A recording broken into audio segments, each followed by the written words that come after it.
Bonjour à vous, je vous partage aujourd'hui 2 méthodes pour aider tous les hommes. Tous les hommes, tous les humains, toutes les femmes, toutes les personnes habitant sur cette terre, à la surface de cette terre, et même tous les êtres, toutes les entités qui peuvent se trouver à l'intérieur et tout autour. Alors, ces 2 méthodes-là ont été données par un maître bulgare qui s'appelle Omram Mikhail Ivanov, et je vais vous lire la première méthode. Alors la première méthode consiste à envoyer des pensées lumineuses au chef de l'État. Alors ça peut déjà étonner beaucoup de personnes d'entre vous, mais je vais vous le lire et puis on va en parler ensuite. La plupart des gens ne lancent que des critiques et des malédictions sur ceux qui les gouvernent. Et même pour amuser le public, partout, dans les journaux, dans les cabarets et les music-halls, on présente les dirigeants de façon ridicule et grotesque. Alors les pauvres, harcelés par ces pensées négatives et malfaisantes, ils sont poussés à prendre de mauvaises décisions pour le pays, et leurs erreurs retombent sur le peuple. Pour aider votre pays, vous devez toucher par vos bonnes pensées celui qui est à la tête, lui envoyer de la lumière afin qu'il soit toujours bien inspiré. Vous ne pouvez pas aider tout votre pays car il est immense, mais il suffit d'aider un homme, un seulement. C'est plus facile, c'est lui qui fera du bien à tous, parce que beaucoup de choses dépendent de lui. S'il réussit à faire voter des lois sociales en faveur de la santé publique, du logement, de l'instruction, tout le peuple recevra des bienfaits parce qu'un seul était bien inspiré. Alors je ne sais pas, qu'est-ce que vous en pensez vous de ces quelques mots? Premièrement, quand je lis ça, on va dire qu'il y a ma partie humaine qui, forcément, la première fois que j'ai lu ça, ça fait quelques mois, quelques années, je me suis dit, mais c'est complètement fou de faire ça, c'est assez... voilà, il y a des personnes qui, on a l'impression qu'ils sont manipulées, voilà. Et quand j'ai creusé un petit peu plus, je me suis dit, oui, tu dis que c'est manipulé, que tout ça est tenu par des ficelles, etc. Mais est-ce que justement c'est pas manipulé, tenu par des ficelles, parce que tellement de gens entretiennent finalement un égrégore de colère, de peur envers ces dirigeants-là, et que du coup forcément les forces de l'ombre peuvent beaucoup plus facilement aider, grâce à cet égrégore, tenir un peu les ficelles de cette histoire-là. Alors quand j'ai lu ça, je me suis reconnecté un petit peu à cette grandeur qui nous unit tous. Et je me suis dit, ben oui, bien sûr, quelle est la meilleure manière, si on prend un exemple tout simple, d'aider quelqu'un qui va mal, qui a envie allez, on va prendre l'extrême, qui a envie de se suicider. Si maintenant des dizaines, des milliers, on va dire des centaines déjà de personnes lui envoyaient de l'amour tous en même temps, vous imaginez son âme, ce qu'elle recevrait, tout ce qui se passerait à l'intérieur de lui, et cette personne-là, du jour au lendemain, vous verrez que l'envie de se suicider passerait très très loin de lui, et il lui permettrait d'avancer vers de nouveaux horizons.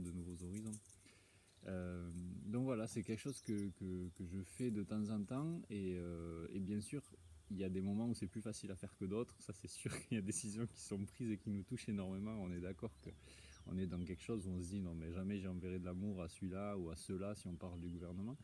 Mais dès qu'on se reconnecte un petit peu à notre corps, à notre cœur, euh, oui, c'est bien sûr que c'est quelque chose qui paraît complètement fou pour certains, mais c'est quelque chose qui est en fait la plus puissante des choses. Envoyer de l'amour tout simplement ensemble à des dirigeants, à ceux qui du coup ont un certain pouvoir, que ce soit le gouvernement mondial, que ce soit n'importe qui, quand il nous vient à l'esprit qui a du pouvoir, en leur envoyant énormément d'amour, on les inspire énormément. C'est comme par exemple tout simplement si moi en voyant mes vidéos, en voyant le travail que je fais, vous m'envoyez de l'amour, des pensées lumineuses, etc. Bien sûr que ça va m'inspirer énormément et je vais pouvoir donner encore plus, être encore plus inspiré dans chaque pas. Et ça c'est juste pour moi, mais imaginez des personnes qui auront encore plus de pouvoir de décision. C'est notamment ce qui se passe avec certains maîtres aussi. C'est-à-dire que plus il y a de personnes, plus il y a de personnes qui croient en lui, plus il y a de personnes qui lui envoient de l'amour, qui des pensées positives, et plus justement sa connexion, sa pureté s'agrandit, et du coup plus il est inspiré, et plus il arrive à trouver des mots, des phrases, des méthodes qui peuvent nous aider à avancer. C'est un peu comme ça que ça marche en fait, pour un peu partout. Je vais vous lire la deuxième méthode qui est aussi vachement intéressante et qui permet aussi de comprendre la première d'une certaine manière, et de comprendre aussi, pour ceux qui ont déjà participé au bain de l'âme collectif, ce qui se passe aussi dans ces benlam collectifs et un peu d'une certaine manière le but de tout ça. Alors le deuxième exercice va être de voir l'humanité comme un seul être auquel on envoie de l'aide. On pense qu'il est impossible d'agir sur l'humanité pour l'aider, l'améliorer. On se dit, ils sont tellement nombreux, c'est impossible. Bien sûr, c'est impossible, c'est gigantesque. Mais si on connaissait certaines méthodes, cela deviendrait possible. Essayez par exemple d'imaginer que l'humanité est condensée en un seul être. Oui, imaginez le monde entier comme un être qui est là, près de vous. Et vous lui tenez la main en lui donnant beaucoup de lumière, beaucoup d'amour. À ce moment-là, de petites particules de votre âme s'en vont dans toutes les directions et c'est ce que vous faites pour lui. Et ce que vous faites pour lui se reflètera sur tous les hommes, qui commenceront à avoir des pensées et des désirs plus élevés. S'il y avait des centaines, des milliers d'hommes sur la terre qui faisaient cet exercice, vous verriez à ce moment-là un souffle nouveau, un souffle divin passer à travers les créatures. Et un beau jour, sans savoir pourquoi, elles se réveilleraient complètement transformées.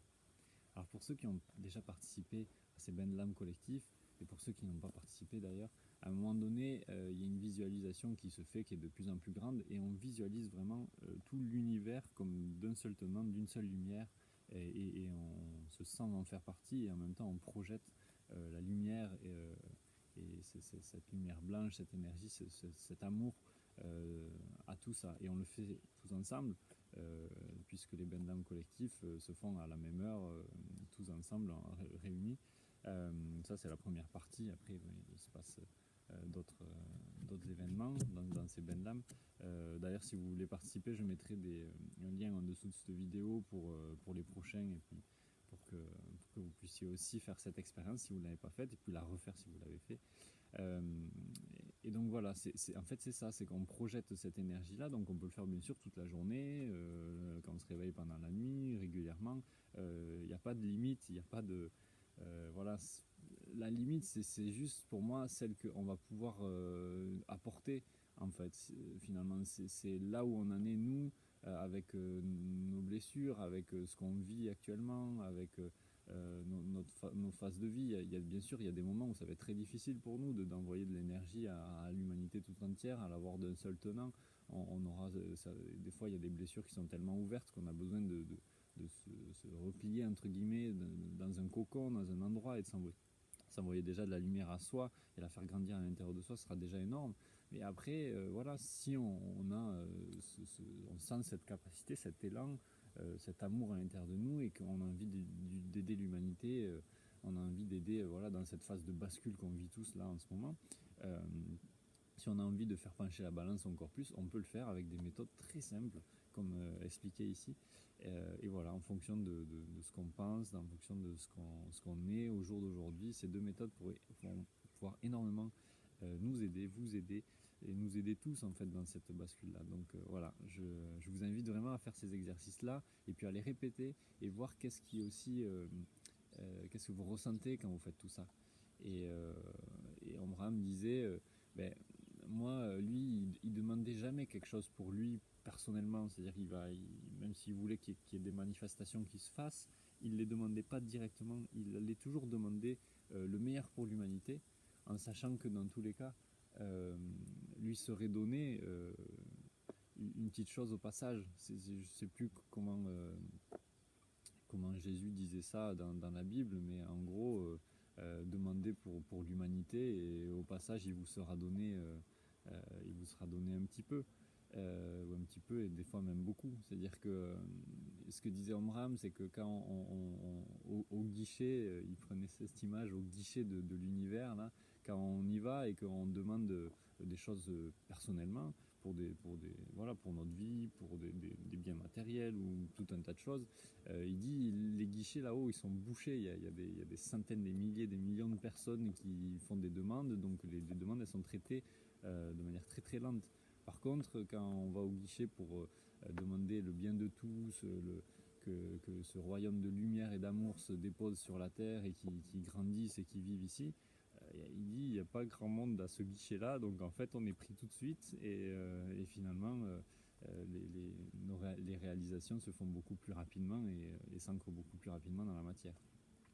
Voilà, donc cette invitation à faire ces expériences-là, à les répéter, et à voir, à remarquer un petit peu ce qui peut se passer dans vos vies, chacun, en faisant juste ces deux exercices, ou un des deux, celui qui vous parlera le plus. Voilà. Et puis en fonction des jours, bien sûr, ça peut changer. Je vous souhaite une très belle journée, une lumineuse journée à vous.